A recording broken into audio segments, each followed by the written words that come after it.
With all the talk about vehicle-to-vehicle communication and autonomous vehicles in the news lately, we wanted to see this technology up close. We hit the road to Virginia Tech, where they have a special track called the Smart Road. 2 SUVs are equipped with vehicle-to-vehicle communication and automated systems. So one could truly say, look Mom, no hands. I'm Jenna Reed. And I'm Holly Biller. These high-tech vehicles are likely to impact the glass industry, but how?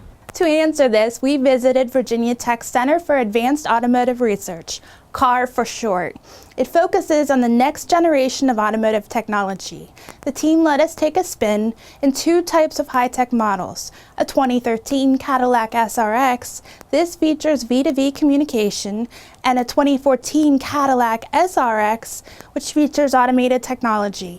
Our first trip was in the V2V communication SUV with Dr. Zachary Dorzaf, the director of CAR.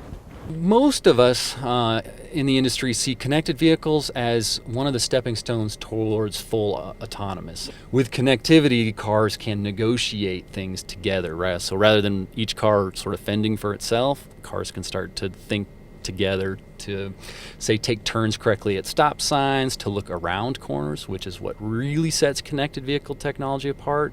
After answering some of our questions, Dorzaf took us on the Smart Road. This is the Smart Road. Again, it's about a 2.2 mile closed to the public facility that is operating for research purposes. We do a lot of development out here for connected vehicles. I have a custom display inside of this that rather than the factory information, really a diagnostic and engineering display up. You wouldn't have this in a real car, but it really helps me tell you guys about it. So this is us, and you can see we're moving around on that satellite imagery. You can also see there's another car up the hill to our right up there, which you'll see reappear here in a second. And then the blue icons, those are roadside units. They're spaced out so that we're continuously talking to the roadway. And then anytime we're in proximity to a vehicle, we're going to be talking with it as well. You see the car just pulled behind me, and he's going to follow. I'm going to act as though I don't see this signal. And what the car is doing is receiving that signal information. It's looking at its speed. It's going to make a determination that I don't see the light. And it's going to warn me to stop before I enter the intersection inappropriately. So here we have a robotic pedestrian, sits on a platform that we've constructed for research purposes. So what we'll do with that is look at essentially with a warning, say like this, a vehicle to pedestrian warning, how effective can I communicate that information to the driver, and will they come to a safe stop based on that warning? And I can change the warning time to see how much time people need to come to a safe stop. Despite some big leaps in technology, Dorzaf says there is still some work to do, so it may be some time yet before we see fully autonomous cars. Connected, like you'll see today, is fairly easy to understand because we have a lot of warning systems in cars, and we have for some time. And this is fundamentally will be very similar. And that's actually one of the reasons to do warnings before what we call control, which is when we start braking, because the risk is much higher if the system makes a mistake. Automated vehicles really isn't a switch, right? You don't go from manual to automated instantly. And so what we're doing is layering features on their automated features. And some have been out for a while, like adaptive cruise control. What we're starting to right on the brink of is we're starting to get some lateral automation, which is when maybe I don't have to do all of the steering. It doesn't mean I can sit back and not drive anymore. That's further down the road. Now, connected vehicle in parallel is reaching technological maturity where it's ready to be deployed. And GM has announced that they're going to be placing it on their 27 model year Cadillac. So it's very clearly coming, and it will proliferate the market over time. I think what we'll see then is as we move towards increasing levels of automation, they'll just come with connected vehicle capabilities as well. So there'll be some point in time when they merge. I'd say it's not that far out. Now, the completely I don't drive anymore is further out in the future. After this quick break, we'll catch up with Group Director Luke Neurotter, who will take us through the automated vehicle experience. Time is running out. There's only a few more weeks to register to compete in either the repair or replacement competitions within Autoglass Week 2015. Competitor registration closes on August 14th and is first come, first served. Don't be stuck on the sidelines until next year. Reserve your seat for the full educational lineup, book your hotel room, and ensure your opportunity to compete and network with the best your industry has to offer. Register today.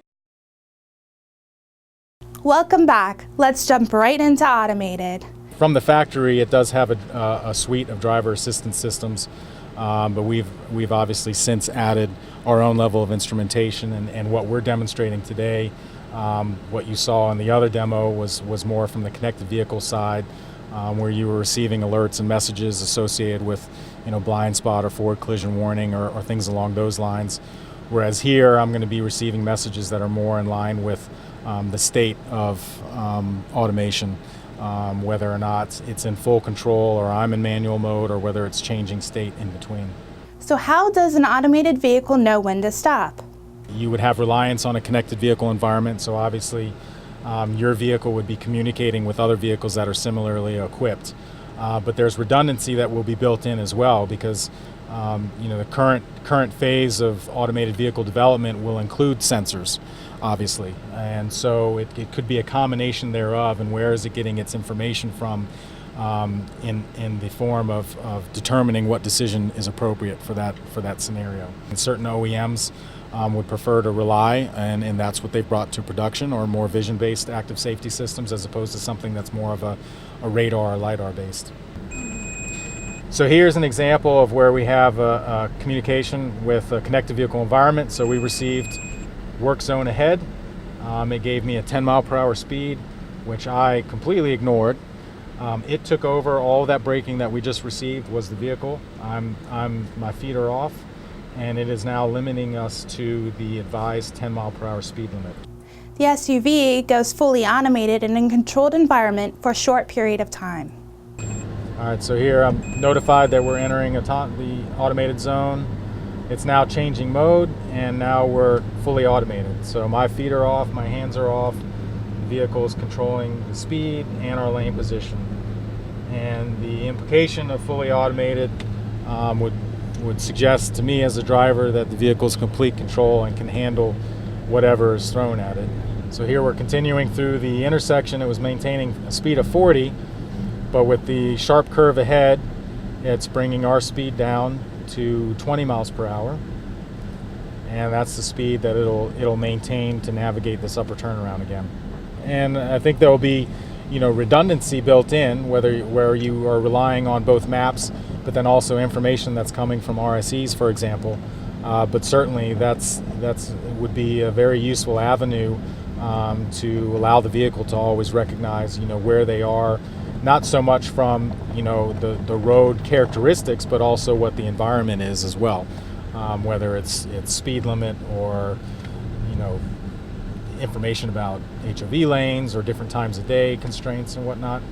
Here, looking ahead, this would be an example of where we have an unexpected event occur in front of us.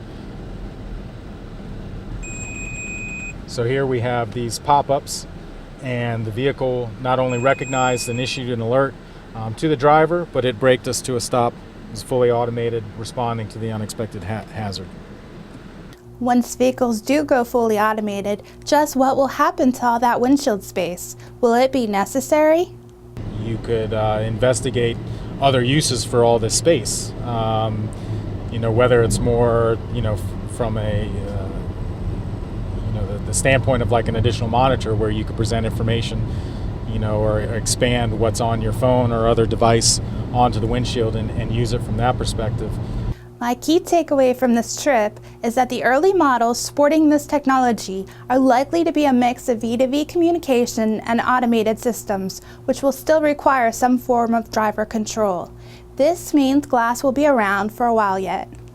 Good to hear that, Jenna. And this wraps up our July-August AGRR newscast. Thanks for joining us.